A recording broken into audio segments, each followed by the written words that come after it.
नमस्कार, आदाब, सत श्री अकाल। मैं हूं देवेंद्र मिश्रा। आप देख रहे हैं डीएनए न्यूज़। डीएनए की मीडिया की चौपाल में हम जानते हैं शहर के वरिष्ठ और जागरूक पत्रकारों का नज़रिया, समझते हैं उनके विचार और ऐसे मुद्दे पर जो आप सबसे जुड़े हो हम गहराई से तहकीकात उनकी करते हैं।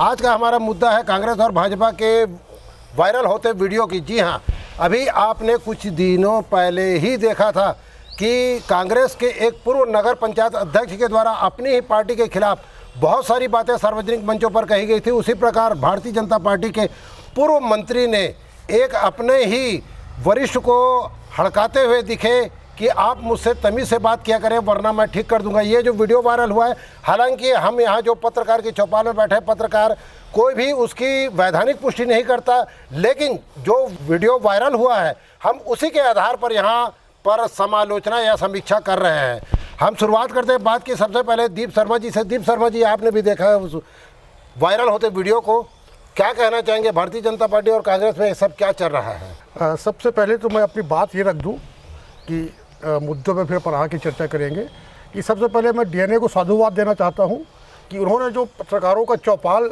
कार्यक्रम सुचितापूर्ण शुरू किया और जो लोग इनसे जुड़ने लगे हैं, लोग इनको पसंद करने लगे हैं, इसके लिए मैं आपको बहुत बहुत साधुवाद देता हूं सबसे पहले। और दूसरा कि बेबाकी से बात करने के लिए आपने पत्रकारों को जो मंच दिया, तो मैं उसके लिए भी आपको धन्यवाद देना चाहता हूं। बहुत बढ़िया। और रही बात, आपने जो वीडियो वायरल होने की बात कही, वैधानिक पुष्टि तो अपन नहीं कर सकते, हमने भी देखा है उस वीडियो को। उस कोई भी जो एक फुटबॉल टीम है, उस फुटबॉल टीम को हारने से कोई नहीं बचा सकता अगर उसका खिलाड़ी खुद अपने गोल पोस्ट में गोल करना शुरू कर दे। क्या बात है। तो कमोबेश भाजपा और कांग्रेस के साथ यही हो रहा है। ये जो कांग्रेस का जो वीडियो वायरल हुआ है उसमें एक प्रतिष्ठित नेता जो पूर्व में नगर पंचायत अध्यक्ष रह चुके हैं, वो अपनी ही पार्टी के, अपनी ही सरकार के खिलाफ बातें कर रहे हैं। तो इसको क्या वास्तविकता माना जाए या उनका एक व्यक्ति विशेष का आक्रोश है? क्या लगता है? क्योंकि हम लोग ज़मीनी हकीकत को देख रहे हैं कि ज़मीन में सरकार कहाँ है, कार्यकर्ता कहाँ है, क्या काम हो रहा है, किसको कितना लाभ मिल रहा है। क्योंकि यहाँ भी धमतरी के बारे में बोला जाता है कि जो चार लोग जिनको व्यंग्यात्मक तौर पर ये कहा जाता है, नरवा, घुरवा, गरवा, बाड़ी, ये चार लोग ही यहाँ मलाई खा रहे हैं, बाकी आम कार्यकर्ताओं को छाछ भी नसीब नहीं है। तो ये उसी स्थिति का ही परिणाम है क्या कि कोई कार्यकर्ता या कोई नेता जो है मुखर होकर अपनी ही पार्टी और सरकार के खिलाफ बोल रहा है? क्या लगता है आपको? निश्चित तौर पे ये जो वीडियो जारी हुआ है, जो वायरल हुआ है वीडियो, उसमें जो हमने सुना है कि अपनी पार्टी को जो कटघरे में खड़े करने का प्रयास किया गया है, वो व्यक्तिगत स्वार्थ या व्यक्तिगत दर्द नहीं हो सकता, वो एक्चुअल कार्यकर्ताओं का दर्द है। जो आपने कहा कि जो चार लोगों के बीच में ही कांग्रेस पार्टी जिले के अंदर सिमटने लगी है और आम कार्यकर्ता अपने आप को उपेक्षित महसूस करने लगे हैं, ये आम कार्यकर्ताओं का दर्द है जो छलक के सामने आया उस कार्यक्रम में उस नेता के मुंह से। उसमें कुछ मुद्दे उठाए गए हैं कि रेत तक के सीमित हो गए हैं, जुआ, सट्टा, अवैध शराब करके। इन सब बातों को लेकर समय समय पर मीडिया ने भी आवाज़ उठाए और कुछ कार्यकर्ता भी आप कैमरा बोलना शुरू कर दिए। तो क्या वाकई में ये जो ये बुराई है या जिसको बोला जाए कि नेसेसरी इविल, ये कांग्रेस में गहराते जा रही है क्या? ये इसको क्या माना जाए? क्योंकि व्यक्ति विशेष का आरोप होता तो उसको चुप कराया जाता वहाँ, लेकिन आपने देखा होगा उस वीडियो में लोग ताली बजाकर वो उनका समर्थन कर रहे हैं। वो व्यक्ति विशेष नहीं लगता मेरे को, आम कार्यकर्ताओं की भावनाएं हैं। और जो कहीं जब भी वो बैठते हैं ना, चार लोग इधर बैठे उधर बैठे, तो आपस में चर्चा करते हैं जी। तो वो एक जो कहना चाहिए सच बोलने वाला है या जो निडर है, वो कहीं भी मौका मिलता है उसको बोल देता है जी। बिल्कुल सही बात है। वो पार्टी का हित ही कर रहे हैं कि ये स्थिति है। वो आप देख ही रहे होंगे शहर में या बाहर अपने पूरे ज़िले में जो स्थिति है वही है कि कुछ लोग ने हाईजैक कर ली पूरी पार्टी को, वो अपने मन मर्जी से हाँक रहे हैं। तो जो पुराने कार्यकर्ता हैं, जो जिनके अंदर अभी भी नैतिकता बची है, वो चाह रहे हैं कि पार्टी बचे, पार्टी डूबे नहीं। 15 साल बाद सरकार में आई है, यदि फिर वो स्थिति होती है फिर बाहर हो जाएगी। वो आईना दिखाने का काम वो कर रहे हैं। दुस्साहस है, साहस नहीं बोल रहा, दुस्साहस है। आईना दिखाने का दुस्साहस है। इसको अगर जैसे हम हकीकत के करीब भी मान लें तो ये माना जाए कि भारतीय जनता पार्टी की इतनी बुरी गति नहीं हुई थी 15 साल में। जो 2 साल में ये जो ऊपर आ रहा है, सतह के ऊपर आ रहे हैं ये जो मामले हैं, क्योंकि 2 कार्यकाल तक तो भारतीय जनता पार्टी में इस प्रकार के गंभीर आरोप नहीं लगे थे। ये इनका तो अभी 2 साल में ही ताना बाना जो है वो दिखने लगा है।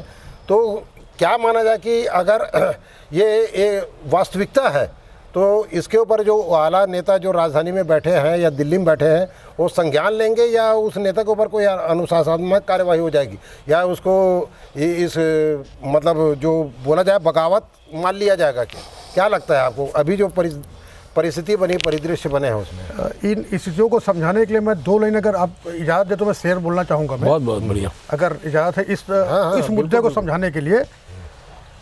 अमीर इस बात को अपमान समझ बैठे, अमीर इस बात को अपमान समझ बैठे, एक गरीब कैसे खुद को इंसान समझ बैठे। अच्छा। जुर्म करने वाले बस एक गलती कर दी, वे लोग अखबारों को बेजुबान समझ बैठे। क्या बात है, थोड़ी बुलंदी क्या मिली इन बादलों को, पागल खुद कोई आसमान समझ बैठे। क्या बात है, क्या बात है। ये सत्ता के साथ जो गंदगी आई है, ये गंदगी आनी शुरू हुई है। ये तो अभी ये फ्लो है, ये अभी तो आपको बवंडर और बाढ़ दिखना शुरू हो जाएगा कुछ दिनों में। तो ये सत्ता की गंदगी है जो कांग्रेस के अंदर आ गई है।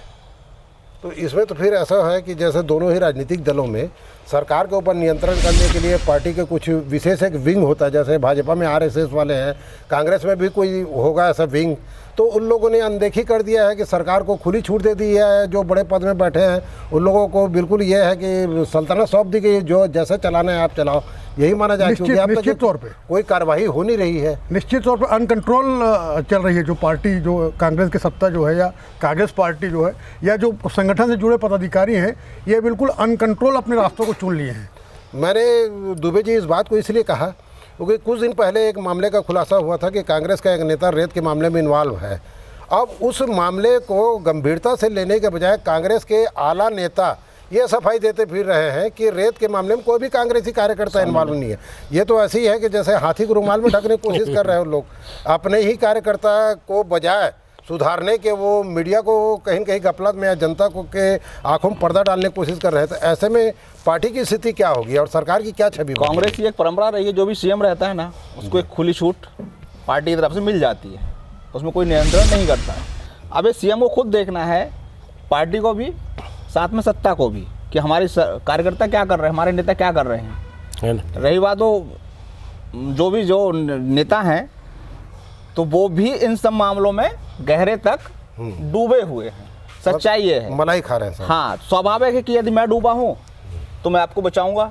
जी, सबसे बड़ी समस्या ये है कांग्रेस पार्टी की कि सारे के सारे लोग 15 साल बाद जिनको मिला है, और जो बाकी राजनीतिक थे वो एक बड़ा कहना चाहिए वरिष्ठ, वो एक झीरम उसमें कहना चाहिए शहीद हो गए थे। तो ये सब नए लोग हैं जो अभी सत्ता में जिनको मलाई मिली है, वो सब नए लोग हैं। तो सब अपने हिसाब से बस उनको ये लग रहा है कि बस 5 साल ही है, इसके बाद फिर पता नहीं क्या होगा। इसको 2 लाइनों पर ऐसा भी समझ सकते हैं देवेंद्र जी कि मैं तुलना करना चाहूँ भाजपा कांग्रेस की, तो भाजपा में संगठन के माध्यम से सत्ता का रास्ता बनता है और कांग्रेस में संगठन को सत्ता कंट्रोल करती है।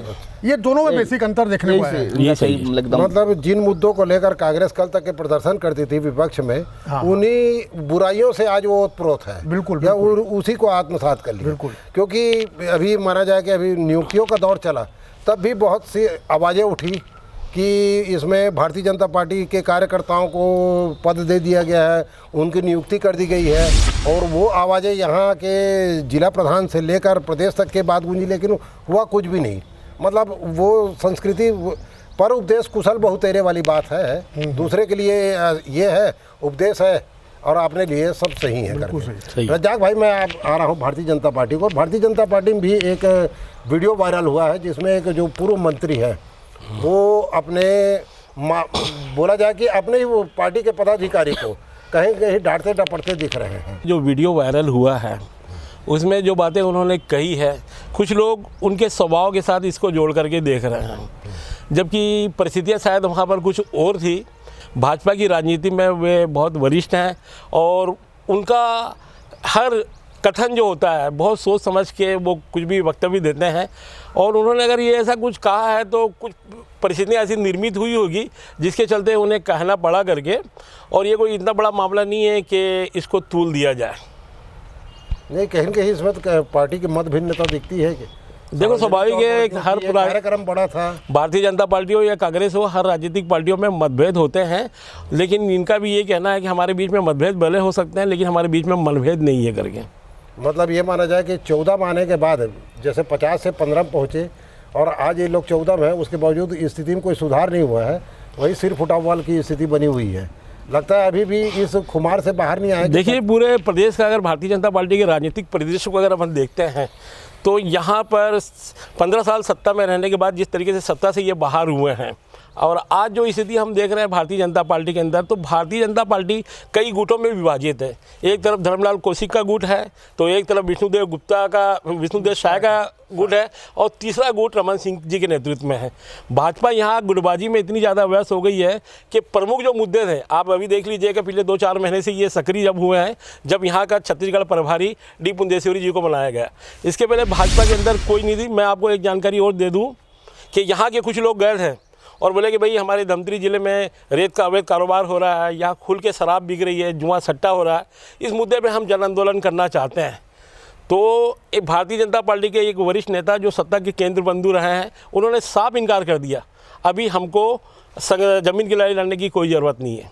ये तो डी पुंदेश्वरी जी के आने के बाद थोड़ी भारतीय जनता पार्टी के अंदर राजनीतिक सक्रियता बढ़ी है, ऊर्जा है, नई ऊर्जा आई है भाजपा के अंदर, ये नजर आने लगा। और भारतीय जनता पार्टी के अंदर सबसे अच्छी बात ये है कि कोई मामला जब आता है और मीडिया में चर्चित होता है तो उनके शीर्ष नेता उसमें संज्ञान लेते हैं, और संज्ञान लेने के बाद आप देखे होंगे कल डी पुंदेश्वरी जी आई, उन्होंने दोनों को बुलवाया, बुलवाने के बाद उनसे बात की, फिर दोनों ने कहा भाई ऐसा कोई हम लोगों की तरफ से मामला नहीं है, फिर दोनों बढ़िया, फिर बाद में हाथ मिलाते हुए मीडिया के सामने भी आए करके।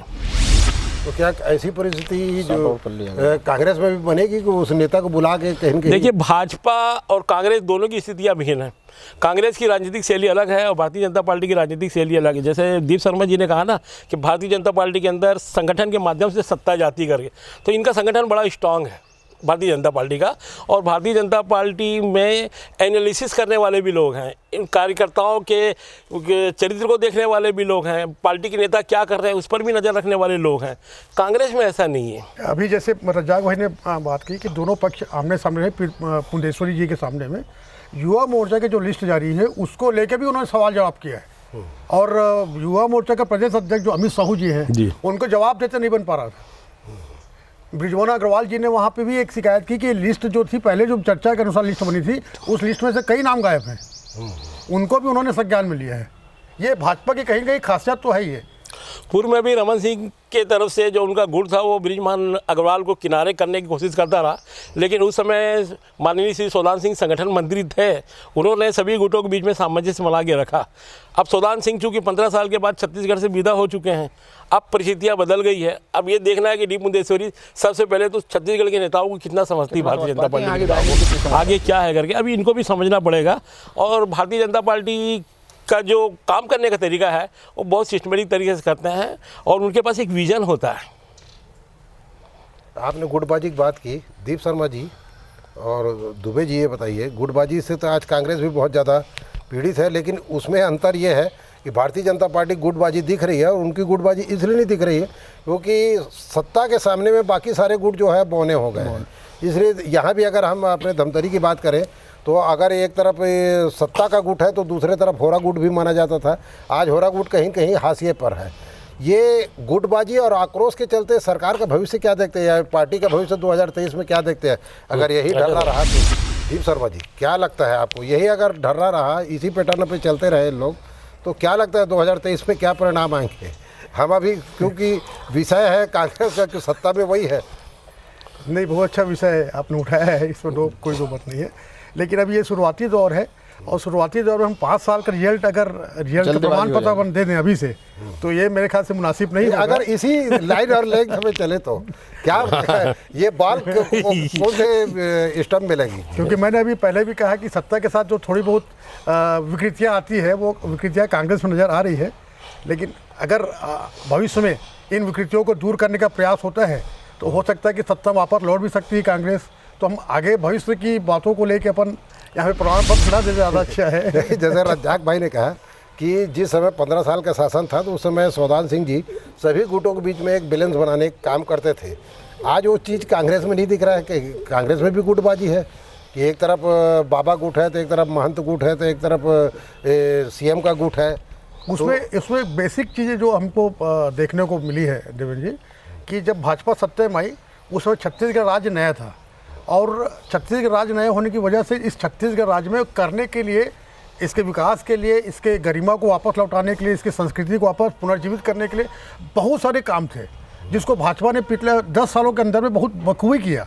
लेकिन तीसरा जो कार्यकाल रहा, पाँचवा कार्यकाल, मतलब तीसरा कार्यकाल 5 वर्ष का, उसमें भाजपा के अंदर भी विकृतियाँ सत्ता के साथ आ गई थी और उसका रिजल्ट भी हमको देखने को मिला। लेकिन पिछले 10 सालों में जो पहले 10 साल का कार्यकाल था उसमें 36,000 की अस्मिता वापस आई है। ये जो मैं जो देखा 13 से 18 वाला जो रहा मामला, निश्चित तौर पर उसी कारण जन आक्रोश पनपा और ये स्थिति, ये दुर्गति देखने को मिली है। दुबे जी, अब आपको भी धमतरी को निहारते, करीब से देखते बहुत समय गुजर गए। अभी जो नियुक्तियां हुई है कांग्रेस और भाजपा दोनों में, विरोध के स्वर दोनों में उठे हैं। भारतीय जनता पार्टी में कहीं न कहीं युवा मोर्चा को लेकर उंगली उठी है, तो कांग्रेस में जो ब्लॉक अध्यक्ष बने उनके ऊपर भी। तो ऐसी परिस्थिति में क्या मानते हैं कि राजनीति किस दिशा में जा रही है दोनों पार्टियों में? क्या पराक्रम के बजाय परिक्रमावादी लोग ज़्यादा हावी हो रहे हैं? परिक्रमावादी राजनीति हो ही गई है अभी। पराक्रम तो मेरे ख्याल से अब कहीं नजर नहीं आता, खासकर राजनीति, ना उनके पास नैतिकता है, ना कोई सिद्धांत है, ना ही कोई समाज सेवा की उनकी दृष्टि है, ना ही उनको वो करने आए हैं। वो केवल एक आज की स्थिति में जो बोलते हैं ना, धंधा बन गया है, राजनीति धंधा है।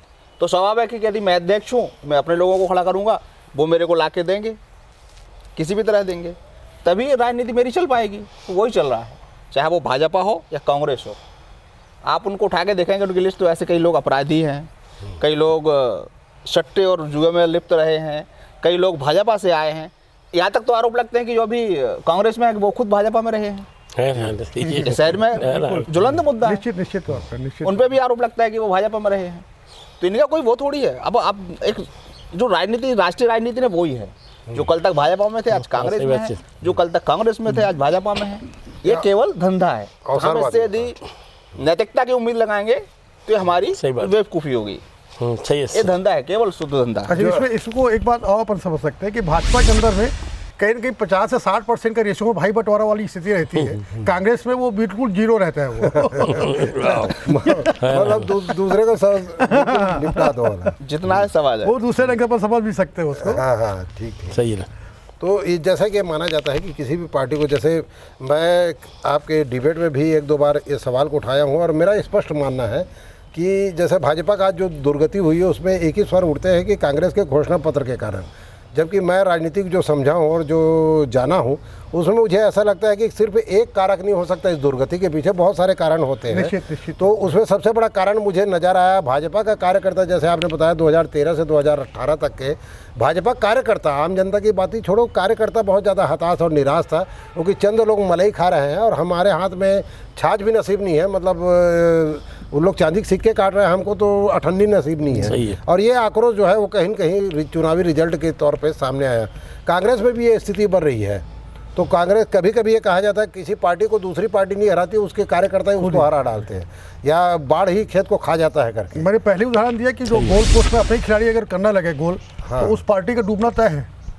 कमोबेश वो स्थितियाँ हैं, दिख रही है जो हमको सामने आ रही है। तो कहीं ना कहीं फिर कांग्रेस का भविष्य जो है वो संदेहास्पद है। तो भारतीय जनता पार्टी के भविष्य भी, क्योंकि उस रोग से तो वो भी ग्रस्त है, उसकी वापसी की उम्मीद कैसे की जा सकती है? क्योंकि मैं एक सर्वोत्तम बुक आती है रजाक भाई, मैंने उसे एक पढ़ा हुआ था, कमेंट्स पढ़ा हुआ था कि न्यूयॉर्क में एक प्रदर्शनी लगी हुई थी सभी देशों की, रूस की, फ्रांस की, अमेरिका की, भारत की। तो सब जो आते थे देखने वाले पूछते थे ये कौन से देश का है, ये कौन से देश का है। जैसे ही भारत वाले के पास आते थे, जार में एक मेढक रखे हुए थे, अरे ये तो भारत का है, देख के समझ जाते थे। बोले यार कैसे समझ जाते हो? तो बोले एक मेढक चढ़ने का प्रयास कर रहा है और दूसरा मेढक उसके पैर को खींच रहे हैं। सही है, बात ये भारत का वो है, स्वरूप है। तो आसानी समझ में आता है कि भारत की राजनीति है, ये भारत का प्रदर्शनी है। तो ये स्थितियां हैं हमारी राजनीति में, लोगों के उसमें मानसिकता में ये विसंगति है, इसको हमको स्वीकार करना पड़ेगा। अपने दुख से कम दुखी, दूसरे सुख से ज़्यादा दुखी है, ये हर पार्टी में। मतलब कोई किसी को आगे बढ़ने देना नहीं चाहता, एक दूसरे के टांग खींचने में ही लगे हैं। दुबे जी, आपने बहुत बार मैंने देखा है आपके अखबार के माध्यम से, चाहे ये हमारी जो सामाजिक बुराइयां आप जो ज़्यादा गहरा गई हैं, जैसे कि कुछ लोग कह रहे हैं कि पहले इस प्रकार की बुराइयों की नदी बह रही थी, अब तो पूरा समुंदर नज़र आता है करके, चाहे जुआ सट्टे की बात हो, चाहे रेत के मामला हो, चाहे अवैध शराब का हो। ये इस पर आखिर लगाम मीडिया भी कहीं न कहीं उसका एक दायरा है। और सबसे बड़ी बात यह है कि ऊपर बैठे लोग ही जब क्लीन चिट दे रहे हैं तो मीडिया क्या कर लेगी? तो आपको क्या लगता है फिर इसमें कुछ सुधार होने की संभावना नज़र आती है कि ये ऐसे ही चलेगा और गहराते जाएगा दिन ब दिन? क्योंकि पार्टियां दोनों ही, रजाक भाई ने कहा एक बात कि ज़मीनी कुछ मामलों को उठाने की बात कही गई तो नेताओं ने इनकार कर दिया भारतीय जनता पार्टी के ही, क्योंकि उनको ऐसा लग रहा था कि कहीं पलटवार मत कर दे कांग्रेस के लोग, क्योंकि रेत के मामले में उन लोग भी इन्वॉल्व रहे हैं। जहाँ तक कि अन्य सामाजिक बुराई है उनका आरोप भी उनके ऊपर लगा है। तो इससे पहले कि हम कांग्रेस के ऊपर आरोप लगाए कांग्रेस वाले पलटवार मत कर दे करके उन्होंने इस मामले को तोपने का प्रयास किया। तो ऐसी स्थिति में जब विपक्ष कमज़ोर है या विपक्ष जो है बेबस है, मीडिया वाले का एक दायरा है, क्या लगता है कि शहर और ज़िले के साथ क्या न्याय होगा? देखिए, हमें आशावादी तो रहना चाहिए, सुधार होगा, लेकिन सुधार कब होगा इस पर संशय हो सकता है। अभी होता है, 10 महीने में होता है, साल भर बाद होता है, 2 साल बाद होता है। सुधार होगा वो भी कब होगा, जब विपक्ष हो या विपक्ष कोई भी हो सकता है, वो मीडिया भी विपक्ष के रूप में अपनी भूमिका निभा सकता है। जब हम लगातार सामने वालों को बताएंगे उसके, मान लीजिए किसी ने कोई खबर दी कि आपके अंदर ये कर रहे हो, आपने इग्नोर कर दिया, अगली बार और पूरी ताकत से देगा अगली बार खबर, फिर और एक समय ऐसा आएगा जब आप खुद बोलोगे हाँ यार मैं कर रहा हूँ। तो मीडिया अपनी भूमिका निभा सकता है और निभा भी रहा है। सुधार की बात है तो सुधार तो तभी होगा जब विपक्ष मजबूती से मुद्दों को उठाएगा। सही बात है। मीडिया मुद्दा दे सकता है, आपको बता सकता है कि ये गलत हो रहा है, लेकिन एक ही मुद्दा थोड़ी है। हम लगातार छापेंगे तो या कोई चैनल चलाएगा तो लोग देखना बंद कर देंगे। बिल्कुल सही। इसलिए उसको सामान्य जनता को और विपक्ष को उसको उठाना पड़ेगा, सुधार होगा। सुधार में कोई वो नहीं। राजनीति का एक पहला सबक ये है कि पत्रकारिता या जर्नलिज्म जो है स्थायी विपक्ष की भूमिका में होता है, हमेशा रहता है। मतलब ये भाजपा कांग्रेस की बात अपन न करें, कोई सत्ता में कोई भी रहे, जर्नलिज्म जो है स्थायी विपक्ष की भूमिका में हमेशा रहा है। दमदम जिले की राजनीति के बारे में अगर बात करें, अपन कांग्रेस की राजनीति की बात करें तो कांग्रेस को सत्ता में आया 2 साल हुए हैं और इस 2 साल में 1 साल तो कोरोना काल का में ख़त्म हो गया और इस 1 साल में खास करके अभी हम ये देख रहे हैं कि आपाधापी मची हुई है कांग्रेस के अंदर में। कांग्रेस में कार्यकर्ता कम, नेता ज़्यादा हो गए और जिस पार्टी के अंदर नेताओं की संख्या बढ़ जाती है वो पार्टी जो है धीरे धीरे अपना महत्व खोते जाती है। आज क्या हो गया है कि हर नेता जो है उनको चाहिए आरएस में काम, उनको चाहिए पीडब्ल्यूडी में काम, उनको चाहिए गंगरेल बांध का ठेका, उनको चाहिए जो भी प्रधानमंत्री ग्रामीण सड़क योजना, आज वो सिर्फ काम चाहते हैं। वो चाहते हैं कि शॉर्टकट के जरिए हम कैसे कैसे पैसा हम कमा ले करके, और ये दौड़ लगी हुई है। अब इसमें कुछ लोग तो रेत के अवैध कारोबार में लग गए हैं, कुछ लोग सटोरियों को संरक्षण देने के काम में लग गए हैं और कुछ लोग जो है जुआरियों के साथ मिलकर के काम चला रहे हैं। तो ये 3 जगह यहाँ के कांग्रेस के तथाकथित कुछ नेता जो सत्ता के केंद्र बिंदु के करीब हैं या उनसे जुड़े हुए हैं वो लोग शामिल हैं। और आज पार्टी का आम कार्यकर्ता बहुत जागरूक है, वो इन सब चीज़ों को देख रहा है और बहुत करीब से देख रहा है और वो ये जान रहा है कि फला नेता क्या काम कर रहा है।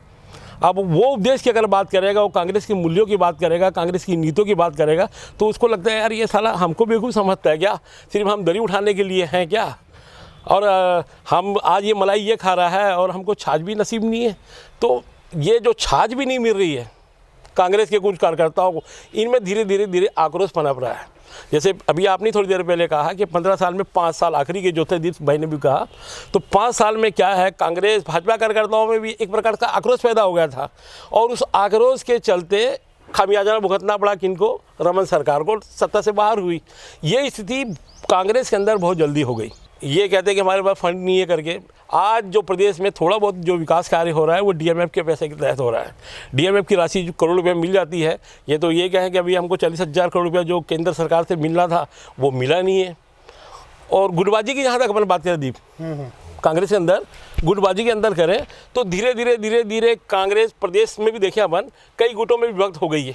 एक तरफ तो टीएस सिंहदेव का गुट है, एक तरफ भूपेश बघेल जी का गुट है और एक गुट अब ताम्रध्वज साहू भी कुछ लोगों को लेकर के बना रहे। और आपको आश्चर्य नहीं होना चाहिए कि कुछ दिनों में देखना यहाँ के आदिवासी जो विधायक हैं वो भी लामबंद होकर के अपने अधिकार के लिए संघर्ष ना करना शुरू कर दें। अच्छा, ये जिले तक आते थे और कई शाखाओं में विभक्त हो जाते हैं। गुटबाजी जो है उप शाखाएं और निकल आती है। अच्छा, कांग्रेस के जिस नेता ने कहा कि भैया हमारी उपेक्षा हो रही है, कार्यकर्ताओं की पूछ परख नहीं हो रही, और सार्वजनिक मन से उन्होंने कहा और कार्यकर्ताओं ने ताली बजा के उनका हौसला भी अफजाई बढ़ाया।